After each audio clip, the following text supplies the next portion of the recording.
여느 때처럼 머리맡에서 신나는 알람이 울렸다. 신나는 아침을 바라며 설정해둔 알람이지만 아침은 언제나 고되다. 곧 몸을 일으켜 커튼을 걷었다. 쨍쨍한 햇살이 평소와 같이 눈을 찔렀다. 날씨는 언제나 화창했다. 내려야 할 비구름은 상공에서 풍차가 바람을 일으켜 농가와 수자원 센터로 보내졌기 때문이다. 산이 많은 우리나라는 산 위에 많은 수의 풍력 발전기를 설치했다.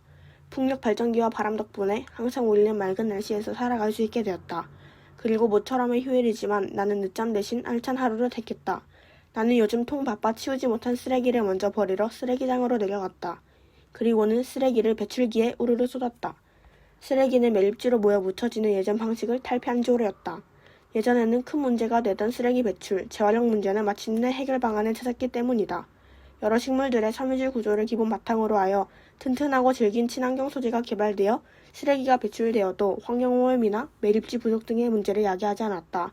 아파트에 저마다 설치된 배출기에 쓰레기를 버리면 쓰레기를 바로 분쇄해서 각 배출기에 모여지다가 일정 기간마다 분쇄된 쓰레기를 수거해간 후 다시 원재료의 재배를 위해 사용되었다. 다시 집으로 올라와 나는 노트북을 열었다. 얼마 뒤부터 새로 시작될 프로젝트를 미리 봐두고자 했다. 내가 이번 프로젝트에 참여하게 된 이유는 이러하다. 얼마 전 환경 문제를 해결할 신소재를 개발해낸 우리나라 연구팀은 노벨상을 수상했다. 그리고 그 연구에 나도 참여했었다. 비록 조금이지만 내 삶의 모토인 선한 영향을 끼치자에 나아간 것 같아 뿌듯했다. 그리고 그 이후 나는 그 다음 프로젝트인 식물의 유전자 변형을 하는 프로젝트에 참여하게 되었다. 오랫동안 유전자에 대해 공부를 했던 나는 이전의 성공적인 결과에 힘입어 이번에도 제의를 받았고 참여하게 된 것이다. 앞으로 몇 달, 길게는 몇 년까지 눈코 뜰 새 없이 바쁘겠지만 나의 오랜 꿈이기에 후회는 없다. 이번 프로젝트는 신소재의 바탕으로 사용되는 식물을 변형하는 프로젝트이다. 줄기보다 잎이 더 필요하므로 평균 잎의 개수를 늘리고 재배 기간도 단축시키는 그런 프로젝트였다. 신소재의 개발로 식물에 필요한 양이 늘어나며 녹지가 늘어나 공기 정화에도 도움을 준다는 결과가 있어 국가에서도 큰 지원을 받을 수 있게 되었다. 아, 시간이 금방 지나가 버렸다. 오늘 오후에는 오랜만에 동생과의 약속이 있었다. 바닷가에 가서 찰랑이는 파도도 보고 저녁도 함께 먹기로 했다. 조금 늦을 뻔했지만 제 시간에 모인 자동차에 도착지를 설정해놓고 차 안에서 미처 못한 준비를 할 수 있어서 늦지 않았다. 동생을 만나 든든히 밥을 먹고서 창밖에 출렁이는 파도를 바라보았다. 그제서야 서서히 지는 석양이 푸르고 깨끗한 바다에 부서지고 있었다. 내가 어렸을 때 부모님과 함께 보았던 거제 바닷가와 닮아 있었다. 지금은 8월 초 한여름 일대이다. 일어나니 창문 너머로 새들이 우는 소리가 들린다. 시끄러운 자동차 경적 소리, 엔진 소리밖에 안 들린 것이 엊그제 같은데 벌써 30년 전 일이다. 참 생각해보면 그때는 자동차가 기름으로 움직이고 메탄가스도 많이 나와 공기도 안 좋았는데 시간이 지나 과학기술이 발전하여 수소차가 대중적인 차가 되어 다행이다. 소리도 작고 메탄가스가 안 나고 오히려 공기를 좋게 만들어주기도 하니 일석이조다. 아이쿠, 아침 시간인데 환경 생각하다 시간이 이렇게 되어버렸네? 얼른 식사해야지. 그렇게 주방에 가서 아침 식사 준비를 한다. 오늘도 역시 샐러드로 하루를 시작한다. 또 옛날 생각이 나네. 옛날에 환경 문제에 대한 경각심이 없을 땐 고기도 참 많이 먹었는데 고기를 먹으려면 가축을 길러야 하고 그 가축들이 메탄을 뿜어 대기오염이 된다는 사실을 알았을 때 꽤 충격이었었다. 그렇게 조금이나마 보탬이 되기 위해 요즘엔 주로 채식을 먹는다. 그리고 점점 이런 문화가 사람들에게 익숙해져 채식주의자들도 많아졌다. 오늘은 오랜만에 내 고향인 구미로 놀러가는 날이다. 바닷가에서 주운 플라스틱으로 만든 옷을 입고 집을 나선다. 역까지 자전거를 타고 바람을 맞으며 간다. 요즘엔 폭염이 그리 심하지 않아서 야외 활동도 편히 할 수 있다. 인천에서 구미까지 하이퍼루프 기술을 적용한 기차를 타고 갈 것이다.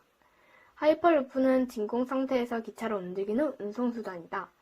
이것은 2014년에 일론 머스크가 고안했다. 그리고 마침내 실제로 실현시키는데 성공했다. 그것도 대한민국에서 나와 나의 동료들과 함께. 정말 내가 살면서 가장 뿌듯한 일인 것 같다. 이래서 과학자가 된 것 같기도 하고. 하이퍼루프는 최대 시속 1280km이고 약 10분 정도면 구미에 도착한다. 어째 집에서 역까지보다 빨리 가는구나. 아직 비싸기는 하지만 매우 편리하다. 이 먼 거리를 단시간 안에 가니 짱이다. 15년 만에 다시 오는 구미였다. 몰라보게 바뀌었다. 일단은 역에서 나왔을 때부터 알았다. 도시에만 있다가 산이 많으니 숨통이 탁 트이는 느낌이었다. 또 내가 살던 동네인 옥계는 지금 거의 새로운 동네에 온 것 마냥 바뀌어 있었다. 낙동강 물은 거울같이 반짝였고 주택가 있던 곳이 공원으로 바뀌어 있었다. 아파트들도 도색해서 깔끔했다. 알아보니 천연 페인트로 도색했다고 한다. 그리고 구미코 옆엔 환경보호 조직의 건물이 있었다. 구미가 노력해서 이렇게 아름다운 지역을 만들어냈구나. 너무 멋있었다. 그리고 단골인 카페에 찾아갔다. 얼굴은 못 알아봐 주셨지만 이름을 말하니까 기억해 주셨다. 안에서 먹고 가고 싶었지만 오후 5시에 회의가 있어 다시 서둘러 가야만 했다.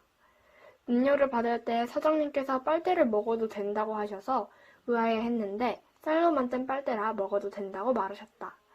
이런 빨대를 처음 봐서 신기했다. 원래는 오래전부터 있었다고 한다. 서둘러 다시 회사로 가서 회의를 하고 집에서 저녁을 먹었다. 점심을 못 먹은 탓에 과식을 했더니 체한 모양이다. 하지만 요즘에 과학기술이 발달해 집에서도 진료를 보고 약을 처방받을 수 있다. 원자를 컨트롤할 수 있게 되면서 순간이동이 가능하게 되어 약국에서 집까지 바로 보낼 수 있는 것이었다. 약을 먹고 피곤하지 않도록 얼른 일기를 쓰고 하루를 마무리한다. 오늘 하루 즐거웠다. 아침에는 새소리가 반기고 오랜만에 고향도 가고 하이퍼루프도 타고 오늘따라 환경 생각도 많이 하며 칭찬도 하고 반성도 하는 그런 하루였다.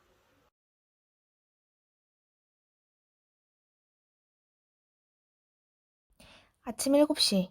내가 제일 좋아하는 음악이 집안 스피커로부터 흘러나오고 커튼이 자동으로 열렸다. 조금 더 자고 싶지만 침대 위에 더 누워있다가는 나의 몸무게를 감지한 침대가 로아, 내 인공지능 비서에게 데이터를 전송할 것이다. 아침부터 로아의 잔소리를 듣고 싶지는 않았으므로 나는 재빠르게 일어나 주방으로 향했다. 조리 로봇이 미리 준비해둔 아침을 먹으며 로아가 말해주는 나의 일정을 들었다. 우리 회사는 가상현실 세상에서 일어나는 범죄들을 실시간 모니터링해서 범죄자들을 잡고 가상현실에서 사람들 사이의 분쟁을 조정하는 일을 한다. 다행스럽게도 간밤 사이 우리 회사가 처리해야 할 일이 그리 늘지 않아서 오늘 나의 업무는 적은 편이었다. 나갈 채비를 모두 마친 후 나는 로아가 미리 대기시켜 놓은 나의 전기 자율주행 자동차를 탔다. 회사까지 가는데 걸리는 15분은 나의 자유시간이다. 여유롭게 뉴스를 보던 나는 이제 곧 스마트 의상이 상용화될 것이라는 뉴스를 읽고 속으로 쾌재를 불렀다. 스마트 의상은 수백 가지의 옷을 대신함으로써 옷의 낭비를 줄이고 스스로 색깔과 모양까지 바꿀 수 있어서 유행하는 옷으로 바뀌어 유행을 따라갈 수도 있다. 심지어 방수인데다가 내가 원하는 체온을 유지시켜주고 피부 보습까지 해준다. 어릴 때부터 영화에서만 보던 옷을 입을 수 있게 된다는 것이 너무 기뻤다. 다른 뉴스들을 보니 콩고 민주공화국에서 새로운 친환경 신도시를 개발하고 있다는 뉴스가 있었다. 이제 30년 전처럼 다른 나라의 도움을 필요로 할 만큼 못 사는 나라는 없고 지구상의 모든 나라가 함께 같은 길을 걸으며 발전하고 있다는 것을 다시 한번 느끼게 되었다. 이렇게 여러 생각들을 하다 보니 어느새 회사에 도착해 있었다. 열심히 주어진 일을 수행하다 보니 저녁 시간이 되어서 간단히 드론 배달 서비스를 이용해 피자를 시켰다. 하지만 로아가 패스트푸드를 먹었으니 오늘 일정에 운동을 추가했다고 말해서 나는 이미 시켜버린 피자를 눈물을 삼키며 먹었다. 업무가 끝난 후 시계를 보니 4시였다. 나는 당당하게 퇴근을 선언한 뒤 집으로 향했다. 집에 도착해 날씨를 확인해 보니 오랜만에 공기가 매우 깨끗하다는 것을 알 수 있었다. 오래전부터 계속해서 심해진 지구온난화는 엄청난 수의 동식물들을 멸종의 길로 이끌었고 수질오염과 대기오염으로 많은 사람들이 죽게 되었다. 사태의 심각성을 제대로 느끼게 된 각국의 정상들은 필사적으로 지구온난화를 늦추기 위해 노력했다. 사람들 또한 지구를 지키는 것이 그들의 의무이자 필수적인 것이라고 알게 되었다. 인간이 소모하는 에너지를 거의 모두 친환경 에너지로 바꾸고 인간이 만들어내는 쓰레기들을 모두 모아 다시 자원으로 재활용하는 등 많은 노력 끝에 아열대 기후로 변했던 대한민국은 다시 뚜렷한 사계절을 갖게 되었다.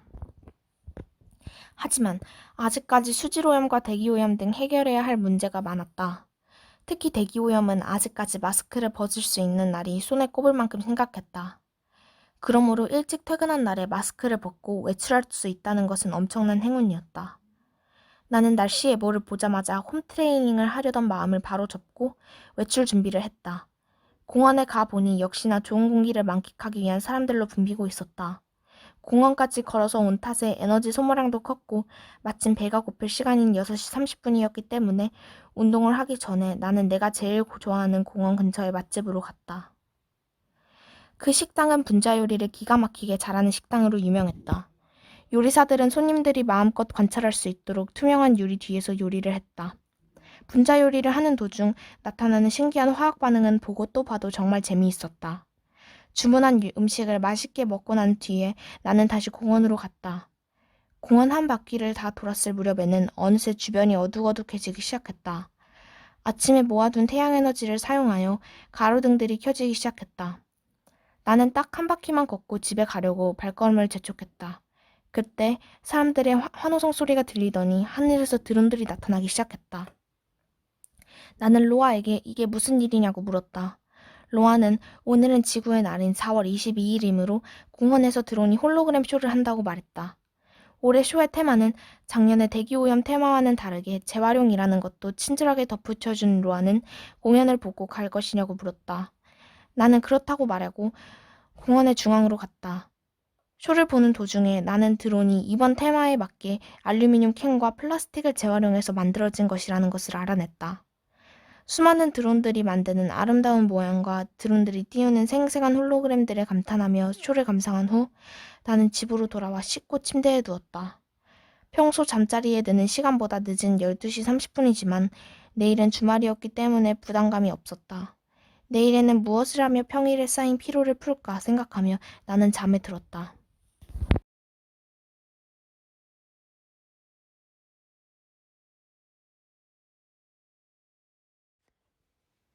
오늘 아침 따뜻한 햇살을 받으며 우리 집 인공지능 도우미인 라나가 일어나라며 재촉됐다.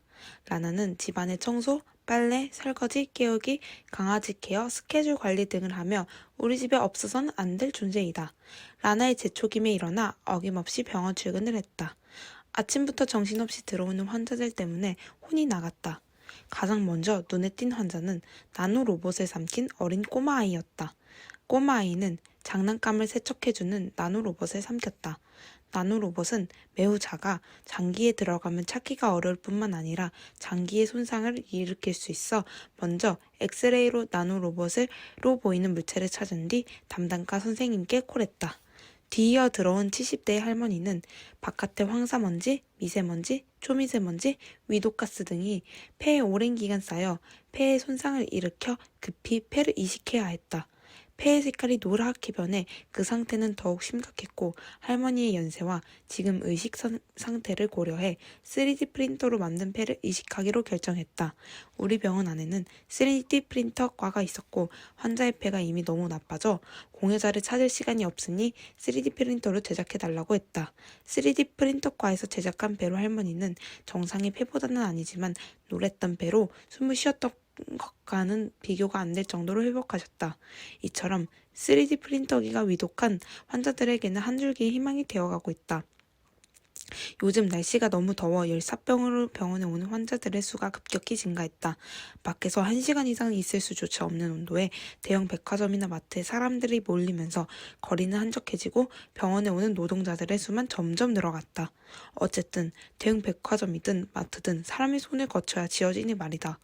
열사병으로 오는 노동자들에겐 몸에 붙이는 즉시 시원해지며 혈기를 되찾아주는 패치를 처방해주고 깨끗한 산소가 많이 구하기 어려워져 로봇으로 정수기처럼 걸러주는 산소호흡기를 씌워준다. 우리나라가 원래는 봄, 여름, 가을, 겨울이 뚜렷했지만 지구온난화가 극심해져 여름과 겨울로 밖에 나타나지 않고 있어. 이마저도 여름이 너무 긴 탓에 모두 고생하고 있다. 그렇지만 세계의 많은 사람들이 친환경 제품을 사용하고 자원을 아끼는 노력을 해서 점점 나아지고 있긴 하지만 언제까지 이 상황이 유지될지는 모르겠다. 우리 병원에서도 친환경 거즈와 수술복을 사용해 자동 쓰레기통에 넣으면 저절로 공중 분해되는 시스템으로 병원을 운영하고 있다. 무엇보다 병원에 더 이상 공기로 고생하는 환자들이 나오지 않았으면 좋겠다. 그렇게 될 때까지 우리는 모두 노력하고 또 노력할 것이다.